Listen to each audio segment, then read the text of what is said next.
Welcome to Spiritual Dessert, Trews for Russell Brand and other people, episode 43. It seems that, or is it 44? Oh my God, time is flying. The craziest part is that you get what you receive. So it's just pretty wild. Last night I went to see the new Woody Allen movie and Magic in the Moonlight. And basically, it boils down to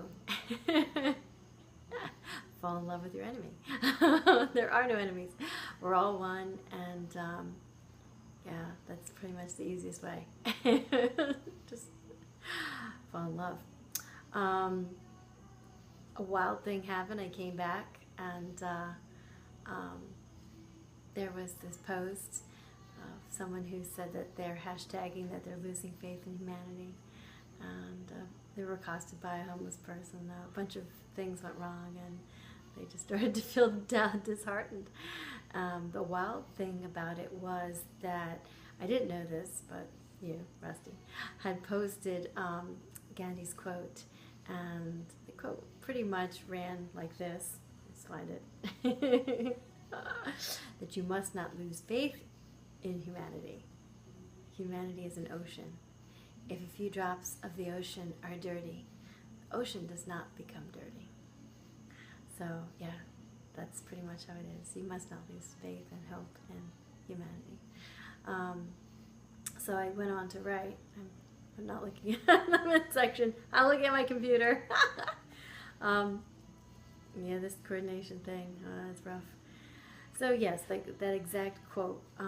I would have probably just passed that quote on to him and said, hey, look, we're all one, and a couple drops that are dirty don't really amount to losing faith in all of humanity. But what was really interesting was I didn't have that. I wasn't armed with that. So I was forced to open and just receive whatever came. I wrote this really long thing, which I probably will not read the whole thing. But for the most part, I told him that we're all one, and that he must not lose faith in humanity, because it's like losing faith in a part of yourself. That the universe gives us exactly what we believe. It's a benevolent universe. If you believe it, you can receive it. The issue is that we're believing things that we don't really want, and don't really wish to have and see manifested in. So some of those negative things, you believe it. That's it. Very benevolent universe. I got cut off. It's just regular occurrence. Yes, my grandmother also taught me a very interesting thing. If the door closes, you should definitely look for the open window to fly free. Don't feel hindered. Going back to reading what I wrote. The universe is very benevolent and gives us exactly what we believe. So you have to really hone in on your beliefs. You can't hide from the universe. Basically, the universe knows your every detail. If you secretly believe something else, that the universe gives you what you believe. So there's no tricking the universe. You might as well just be honest. Nothing's a secret. And I told him that we could not afford the luxury of having a negative thought, feeling, or belief, because we really manifest even from that.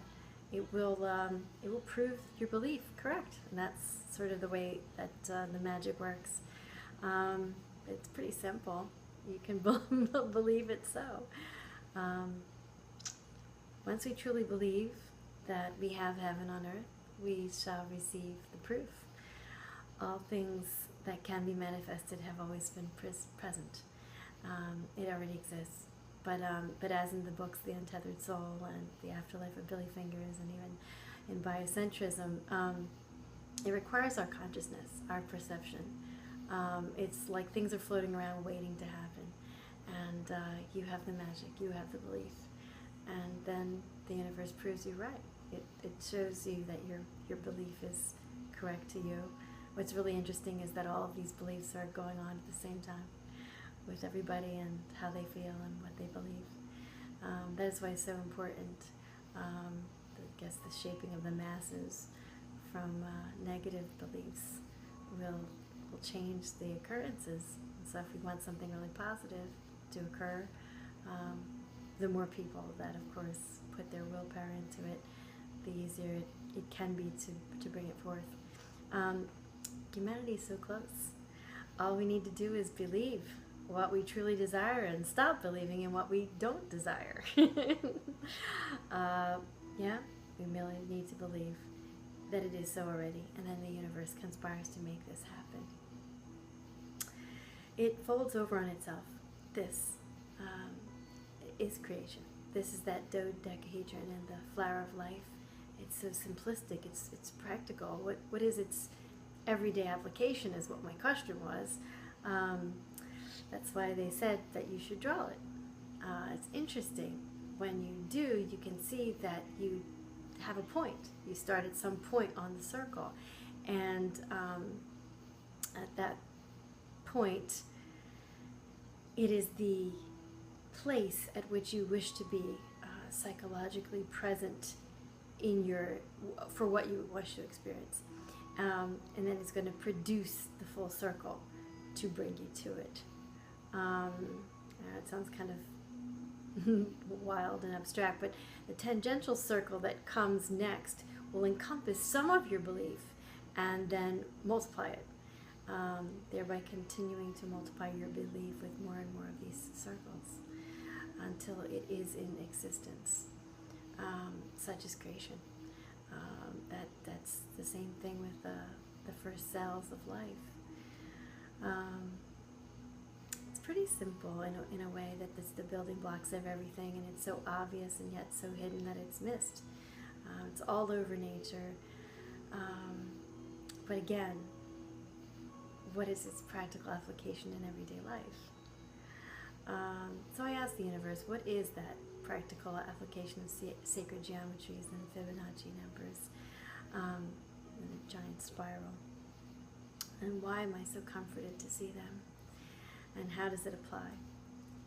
So I've been given these charts out of nowhere. Appeared these charts, and then came some of these quotes, and then some of these things that just happened in life that seemed to coincide.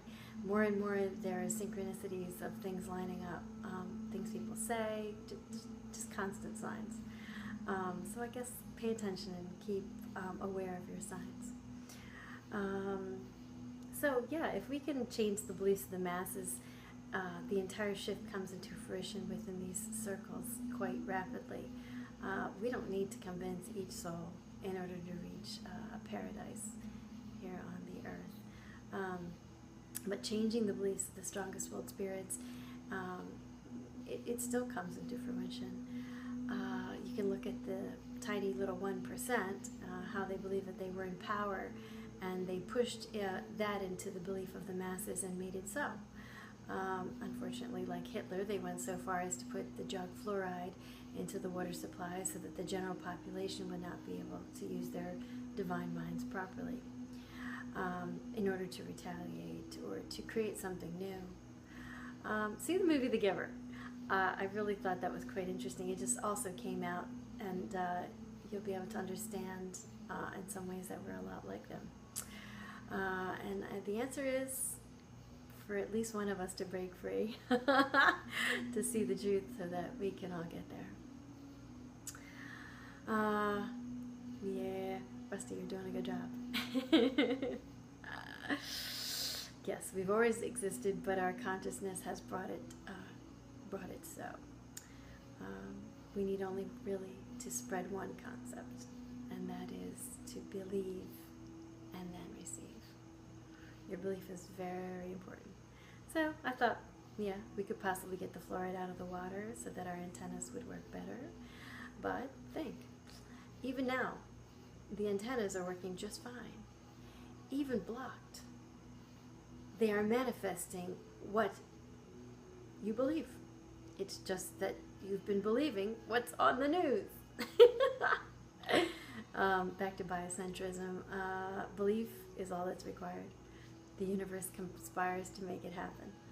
So really, if you believe in the positive, that it exists, that it's waiting for you, that people are generally good, and that this is a loving and wonderful, benevolent place, and that the universe always gives you exactly what you believe, and it's just the steering of your ship in the direction of happy, a constant maintenance that you need to take responsibility for, that will help you to arrive.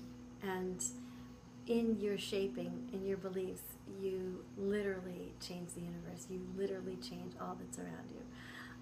Just think about those Fibonacci numbers and the facts that, you know, it goes from 1 to 1 is 2, and then 1 to 2 is 3, and it just starts jumping faster, and then the 2 to 3 is 5. Again, it goes to the 8, and it goes to the 13, and just keeps spiraling out. The same way it is with these circles in the circle of life. So take a look, Google it, take a look at it, try to draw it. I guess think of yourself as a creative, divine, inspirational force, a manifester with your thoughts, with your beliefs, and then really pay attention to what you believe about yourself, about the world, and about your surroundings. And if you can, do some meditation where you go far, far, far away, looking at the tiny blue marble, which is our planet Earth. Send it lots of love, hugs and kisses, and then come back to it feeling just absolutely renewed and larger than life, larger than the universe. And it'll be easier to come back into the planet, just giving it the nurture that it needs. All right, that's all. Pleasant dreams. I'm dressed up because I went to dinner, another birthday dinner. This is birthday month, but I love it.